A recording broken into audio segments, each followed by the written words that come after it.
నమస్తే, welcome to right angle. మొన్నటికి మొన్న ఆపరేషన్ సింధూర్ ద్వారా పాకిస్తాన్ పీచమణచడానికి భారత ఎయిర్ ఫోర్స్ అదేవిధంగా భారత ఆర్మీ అద్భుతమైన మిషన్ని నిర్వహించాయి. అండ్ ఆపరేషన్ సింధూర్లో పాకిస్తాన్లోని ఉగ్ర స్థావరాలపైన ప్రిసైజ్డ్గా ఖచ్చితంగా క్యాలిక్యులేటెడ్గా అక్కడ ఉగ్ర స్థావరాలని మనం ధ్వంసం చేశాము. అంతేకాదు పాకిస్తాన్లోని ఎయిర్ బేసెస్ని కూడా ధ్వంసం చేయగలిగాము. ఇప్పుడు వెస్ట్ ఏదైతే పశ్చిమ సరిహద్దులుగా భావించేటువంటి పాకిస్తాన్ నుంచి ఈరోజు యుద్ధ తంత్రమంతా కూడా ఈస్ట్ వైపు వచ్చిందేమో అనిపిస్తోంది. అందులోనూ ఈశాన్య రాష్ట్రాల్లో ఉగ్ర కదలికలు విపరీతంగా పెరుగుతూ ఉన్నాయి. దానికి అమెరికా లాంటి దేశాలకు సహకారం కూడా ఉన్నట్టుగా ఈ మధ్యకాలంలో మనకు చాలా రుజువులు కనబడుతూ ఉన్నాయి. అటు బంగ్లాదేశ్లో అన్రెస్ట్, బంగ్లాదేశ్లో రెజీమ్ చేంజ్ కావడము, షేక్ హసీనా ప్రభుత్వం కూలిపోయి మహమ్మద్ యూనిస్ చేతికి బంగ్లాదేశ్ పగ్గాలు రావడము, ఇంకోవైపు మయన్మార్లో అస్థిర వాతావరణము, అటు టిబెట్ సరిహద్దుల్లో ఉన్నటువంటి చైనా కంట్రోల్లో ఉన్నటువంటి టిబెట్ నుంచి కూడా విపరీతమైనటువంటి థ్రెట్ కనిపిస్తూ ఉండడము, అటు నేపాల్లో ఈ మధ్యకాలంలోనే రెజీమ్ చేంజ్ జరగడము, ఇట్లాంటి అనేక అస్థిర పరిస్థితుల మధ్య ఈస్ట్ వైపు ఎక్కువగా దృష్టి సారిస్తున్నాయి భారత త్రివిధ దళాలు. అందులోనూ సాయుధ బలగాలు ఎక్కువగా నిరంతరం గస్తీ కాస్తూ పర్యవేక్షిస్తూ ఉన్నాయి. ఎక్కడి నుంచి ఇన్ఫిల్ట్రేటర్స్ వస్తారో వాళ్ళను ఏరివేసే ప్రయత్నం జరుగుతోంది. అందులో ఇప్పుడు కొత్త రకంగా చెప్పాలంటే మయన్మార్ సరిహద్దుల్లో సగాయింగ్ రీజియన్ అనే ప్రాంతంలో, మయన్మార్లో ఉన్నటువంటి ప్రాంతంలో భారత భారత సైన్యము ఒక ప్రిసైజ్డ్ డ్రోన్ అటాక్స్ చేసినట్టుగా తెలుస్తోంది. అక్టోబర్ 20-21 రాత్రి, అక్టోబర్ 20-21 మధ్యరాత్రి సగాయింగ్ రీజియన్లో భారత సైన్యం డ్రోన్స్తో అటాక్ చేసినట్టుగా ఒక సమాచారం వస్తోంది. అయితే అఫ్కోర్స్ దీనికి అఫీషియల్ కన్ఫర్మేషన్ ఏదీ లేదు, అధికారిక ప్రకటన విడుదల కాలేదు. కానీ దాన్ని ధృవీకరిస్తూనే అనేక నిఘా వర్గాలకు సంబంధించినటువంటి ఎక్స్పర్ట్స్ కావచ్చు, వారిని నిశ్చితంగా పరిశీలిస్తున్నటువంటి వాళ్ళు చెబుతూ వస్తున్నారు. అండ్ నేను నిన్న మీరు నేషనలిస్ట్ హబ్లో కూడా రిటైర్డ్ లెఫ్టినెంట్ కల్నల్ వివి రావు గారితో మా యాంకర్ రాజు చేసినటువంటి ఇంటర్వ్యూని మీరు చూడవచ్చు. అందులో అసలు ఆ డీటెయిల్డ్ ఇన్ఫర్మేషన్ కూడా ఇచ్చారు. బట్ ఇప్పుడు ఒక స్ట్రాటజికల్లీ అసలు జరిగిందేంటో నేను చెప్పే ప్రయత్నం చేయబోతున్నాను. అదేంటంటే అక్టోబర్ 20-21 అర్ధరాత్రి భారత్ సైన్యము మయన్మార్లోని సగాయింగ్ రీజియన్లో డ్రోన్స్తో అటాక్ చేసినట్టుగా చాలా క్రెడిబుల్ సోర్సెస్ నుంచి వచ్చినటువంటి సమాచారం.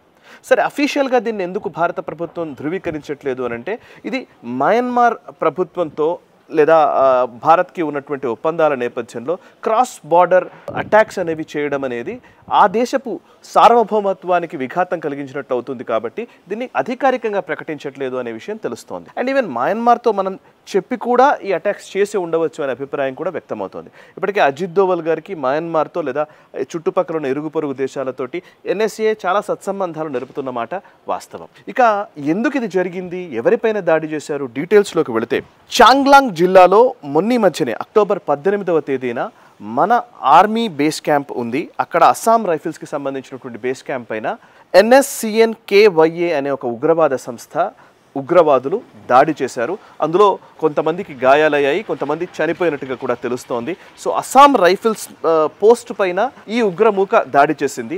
ఏదైతే ఉగ్రమూక దాడి చేసిందో ఆ ఉగ్రవాదుల్ని మట్టుబెట్టడం కోసమే అక్టోబర్ 21 రాత్రి, 20-21 మధ్యరాత్రి మన సైన్యం అక్కడ డ్రోన్ అటాక్స్ చేసినట్టుగా తెలుస్తుంది. ఆల్మోస్ట్ ఈ తీవ్రవాద సంస్థకు సంబంధించినటువంటి చాలామంది కీలకమైనటువంటి ఉగ్రవాదులు హతమైనట్టుగా సమాచారం. ఈ ఉగ్రవాద సంస్థ NSCN-KYA అంటే అర్థం ఏంటంటే నాగా ఇన్సర్జెంట్ గ్రూప్ ఇది. సో ఇది నాగాలాండ్కి సంబంధించినటువంటి స్వయం ప్రతిపత్తి కావాలి, నాగాలాండ్ ప్రత్యేక దేశంగా ఏర్పడాలని కోరుతూ ఉద్యమించినటువంటి ఖాప్లాంగ్ అనే ఒక ఉగ్రవాద నాయకుడు ఉన్నాడు. ఆ ఖాప్లాంగ్కి సంబంధించినటువంటి ఫ్యాక్షన్ నుంచి ఇంకొక ఫ్యాక్షన్ పుట్టింది. అదే యంగ్ ఆంగ్ అనే ఒక వ్యక్తి ఆధ్వర్యంలో నడుస్తున్నటువంటి ఫ్యాక్షన్. సో యంగ్ ఆంగ్ అనే వ్యక్తి ఫ్యాక్షన్ తో కూడినటువంటి NSCN అంటే national socialist council of Nagaland అనే ఆర్గనైజేషన్, ఉగ్రవాద సంస్థ. వీళ్ళు అస్సాం రైఫిల్స్ పోస్ట్ పైన దాడి చేస్తే దానికి ప్రతిదాడి చేస్తూ మన సైన్యం బదులిచ్చింది. ఆ ఉగ్రవాద సంస్థకు సంబంధించినటువంటి కీలక నాయకులందరినీ కూడా హతమార్చినట్టుగా తెలుస్తోంది. సో ఇందులో ఈ చాంగ్లాంగ్ అనే వ్యక్తి ఫ్యాక్షన్ నుంచి వచ్చినటువంటి ఉగ్రవాదులు నాగాలాండ్ అనేది ప్రత్యేక దేశం కావాలని మయన్మార్లో ఉంటూ మయన్మార్లోని అడవులను కేంద్రంగా చేసుకొని భారత్లో అస్థిర వాతావరణాన్ని క్రియేట్ చేస్తూ ఉంటారు. ఇప్పటికే ఇండో మయన్మార్ బార్డర్లో ఎప్పుడు ఈ ఘర్షణ వాతావరణం ఉంటూనే ఉంటుంది. అండ్ అటు బంగ్లాదేశ్లో కూడా ఈ సమస్య మనకు ఎదురవుతూనే ఉంది. బంగ్లాదేశ్ కావచ్చు, మయన్మార్ కావచ్చు, అటు టిబెట్ సరిహద్దుల్లో కావచ్చు, ఉన్నటువంటి ఈ ఈశాన్య రాష్ట్రాలన్నింటిలోనూ ఈ సమస్య తీవ్రమవుతూ వస్తోంది. ఇక ఇది మాత్రమే కాదు, ఇంతకు ముందు మొన్నటికి మొన్న కరెక్ట్గా చెప్పాలంటే ఉల్ఫా ఉగ్రవాదులు, United liberation front of Assam independent, ULFA I అనే ఒక ఫ్యాక్షన్, ఈ ఉగ్రవాద సంస్థ అక్టోబర్ 17 రోజున కాకోపతర్ అస్సాం రాష్ట్రంలోని ఒక ఆర్మీ క్యాంప్ పైన అటాక్ చేశారు. అటాక్ చేసినప్పుడు అందులో 2-3 జవాన్లకు తీవ్ర గాయాలైనట్టుగా కూడా తెలుస్తోంది. ఇది అక్టోబర్ 17న ఉల్ఫా దాడి చేసింది. దానికి ప్రతిదాడి చేస్తూ భారత సైన్యము అక్టోబర్ 22వ రోజున ఆ టెర్రరిస్ట్ అటాక్ ఎవరైతే చేశారో, ఉల్ఫా ఐకి సంబంధించినటువంటి టెర్రరిస్ట్ అటాక్ ఎవరైతే చేశారో ఆ సూత్రధారిని మట్టుబెట్టడం జరిగింది. ఇవాన్ యాక్సోమ్ అనేటువంటి ఒక ఉగ్రవాదిని మట్టుబెట్టారు భారత సైన్యము. అంతేకాదు ఈ ఉల్ఫాకి సంబంధించినటువంటి ఉగ్రవాదుల ఏరివేత కార్యక్రమం కూడా చాలా స్పష్టంగా జరుగుతోంది. ఈ 2 ఇన్సిడెంట్స్ అక్టోబర్ 17 రోజున అస్సాంలో ఒక ఆర్మీ క్యాంప్ పైన దాడి జరగడము, ఉల్ఫా ఉగ్రవాద సంస్థ చేయడము, ఇంకొక వైపు అక్టోబర్ 18వ తేదీన అస్సాం రైఫిల్స్ పైన, మయన్మార్ బార్డర్లో ఉన్నటువంటి అస్సాం రైఫిల్స్ పైన దాడి జరగడము, అది ఈ NSCNKY అనే ఉగ్రవాద సంస్థ చేయడము. ఈ 2 సంస్థలు కలిసి పనిచేస్తూ ఉంటాయి. ఒకవైపు అస్సాంలో ఒక దాడి జరిగింది, ఇంకోవైపు అరుణాచల్ ప్రదేశ్లో ఇంకొక దాడి జరిగింది.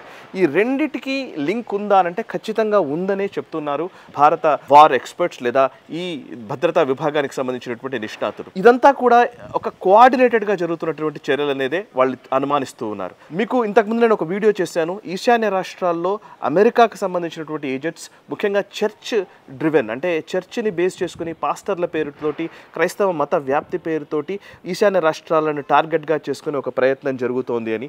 అండ్ దాంతోపాటు కొంతమంది US ఆర్మీలో పనిచేసిన వాళ్ళు కూడా అక్కడికి కొన్ని డ్రోన్స్ని తీసుకొస్తున్న సందర్భాలు, లేకపోతే అక్కడికి ఉగ్రవాదులకి ఉగ్ర ప్రేరేపిత వ్యక్తులకి కూడా నిధుల సహాయం చేస్తున్నటువంటి అంశాలకు సంబంధించిన ఒక వీడియో నేను ఇంతకుముందు చేశాను. ఆ వీడియోని కూడా మీరు చూడండి, ఇంకొంచెం డీటెయిల్డ్ ఇన్ఫర్మేషన్ ఉంటుంది.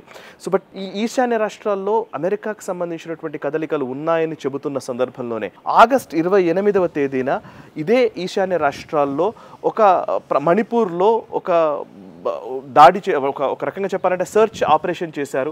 ఆ సర్చ్ ఆపరేషన్లో అమెరికాకు సంబంధించినటువంటి వెపనరీ దొరికింది, ఆయుధాలు దొరికాయి. అక్కడ అమెరికాకు సంబంధించినటువంటి గన్లు, లేకపోతే అమ్యునిషను, లేకపోతే వాళ్ళకి సంబంధించినటువంటి ఆయుధాలు దొరకడంతో అంటే అమెరికా హస్తము ఈశాన్య రాష్ట్రాల్లో ఉందా, ఈశాన్య రాష్ట్రాల్లోని వేర్పాటువాద సంస్థలకు అమెరికా సాయం చేస్తోందా, ఆయుధాల సాయం చేస్తోంది, అట్ ద సేమ్ టైం నిధుల సాయం చేస్తుందా అనే ఒక అంశానికి సంబంధించి ఒక తీవ్ర చర్చ జరుగుతోంది. అదే సమయంలో రాజకీయంగా చూస్తే అటు బంగ్లాదేశ్లో అధికార మార్పిడి జరిగింది. అండ్ బంగ్లాదేశ్ అధీనంలో ఉన్నటువంటి సెయింట్ మార్టిన్ ఐలాండ్ని అమెరికాకు కట్టబెట్టాలనే ప్రయత్నాలు జరుగుతూ ఉన్నాయి. అండ్ బంగ్లాదేశ్ పూర్తిగా మహమ్మద్ యూనస్ అమెరికా చెప్పు చేతుల్లో ఉన్న వ్యక్తిగా చాలా స్పష్టంగా కనబడుతోంది. అటు నేపాల్లో జెన్జీ ఉద్యమం పేరిట అక్కడ కూడా ఒక ఉద్యమాన్ని రేకెత్తించి అక్కడ రెజీమ్ చేంజ్ చేయడం జరిగింది. అండ్ ఇటు టిబెట్ నుంచి చైనా ఇంటర్వెన్షన్ కూడా చాలా సీరియస్గా కనబడుతోంది. ఈ నేపథ్యంలో అటు మయన్మార్, ఇటు బంగ్లాదేశ్, ఇటు నేపాల్, అటు టిబెట్, ఈ 4 దేశాలకు సంబంధించినటువంటి వ్యవహారాల్లో ఈశాన్య రాష్ట్రాలు మధ్యలో ఉన్న నేపథ్యం ఉంది. సో దీన్ని క్రిస్టియన్ స్టేట్గా మార్చే ఒక ప్రయత్నం జరుగుతోంది అనేది కూడా మనకు తెలుస్తున్న విషయం. ఈ నేపథ్యంలో 2025లో ఇప్పుడు బీహార్ ఎన్నికలు జరుగుతున్నాయి. ఈ బీహార్ ఎన్నికల సమయంలో అటు నేపాల్కు ఆనుకొని ఉన్నటువంటి, నేపాల్ సరిహద్దుల్లో ఉన్నటువంటి బీహార్ ఎన్నికలు జరుగుతూ ఉన్నాయి. ఇక్కడ SIR స్పెషల్ ఇంటెన్సివ్ రివిజన్కి సంబంధించి ముఖ్యంగా ఎలక్షన్ కమిషన్ చేసినటువంటి ఈ దొంగ ఓట్లను నిర్మూలించే ప్రయత్నం జరుగుతున్న నేపథ్యంలో దానికి వ్యతిరేకత ఇక్కడున్న ఆపోజిషన్ పార్టీస్ నుంచి రావడము, అటు వెస్ట్ బెంగాల్లో నెక్స్ట్ ఇయర్ ఎలక్షన్స్ 2026లో అటు అస్సాంలోనూ వెస్ట్ బెంగాల్లోనూ ఎలక్షన్స్ ఉన్నాయి. సో వెస్ట్ బెంగాల్ ఎలక్షన్స్లో SIRని మేము చేయనివ్వము అని ఇప్పటికే మమతా బెనర్జీ వార్నింగ్ ఇస్తున్నారు. అండ్ అస్సాంలో కూడా ఇదే ఇన్ఫిల్ట్రేషన్ సమస్య ఎక్కువగా ఉంది. మీకు బార్డర్స్ నేను చెప్పే ప్రయత్నం చేస్తాను, ఎంత బార్డర్స్ ఉన్నాయనేది.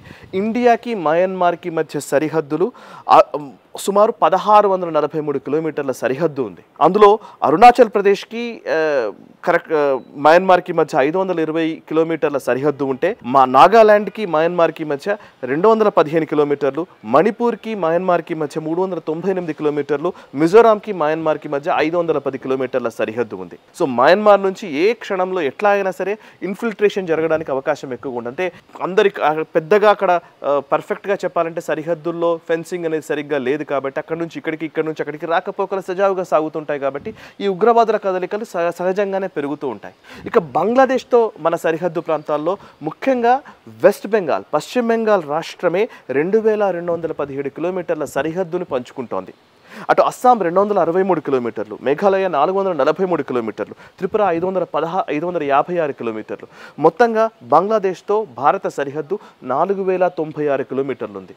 ఇటు బంగ్లాదేశ్తో 4096 కిలోమీటర్ల సరిహద్దు, అటు మయన్మార్తో 1643 కిలోమీటర్ల సరిహద్దు నుంచి ఉగ్రవాదులు అటు ఇటు రావడము అండ్ అక్కడ ఉన్నటువంటి ఈ ఇల్లీగల్ ఇమిగ్రెంట్స్ ఇక్కడికి వచ్చి ఇక్కడే వాళ్ళు ఎలక్షన్స్ని ప్రభావితం చేస్తూ ఉండము, ఇవన్నీ చూస్తూ ఉంటే 2025, 2026, 2027 ఈ 3-4 సంవత్సరాలు భారతదేశపు భవిష్యత్తును నిర్ధారించబోతున్నాయి. సో భారతదేశము 2047 విశ్వగురు స్థానం వైపు అడుగులు వేస్తున్న ఈ టైంలో ఈ 25 బీహార్ ఎన్నికలు, 26లో జరగబోతున్నటువంటి ఎలక్షన్స్, 27లో జరగబోతున్నటువంటి పరిణామాలు మళ్ళీ ఒక కొత్త రెజీమ్ చేంజ్కి దారితీస్తాయా, లేకపోతే నిజంగానే ఇప్పుడున్నటువంటి ఈ ప్రభుత్వాన్ని కొనసాగిస్తూ విశ్వగురు లక్ష్యాన్ని మనం చేరుకోవడానికి ఉపకరిస్తుందా అనేది మనం చూడాల్సిన అవసరం ఉంది. సో ఇన్ని ఇష్యూస్ మధ్య మొత్తానికి భారత సైన్యం ఉగ్రవాదులను పూర్తిగా తుదముట్టించడానికి చేస్తున్నటువంటి ప్రయత్నాలు ఎక్కడికక్కడ విజయవంతం అవుతున్నాయి,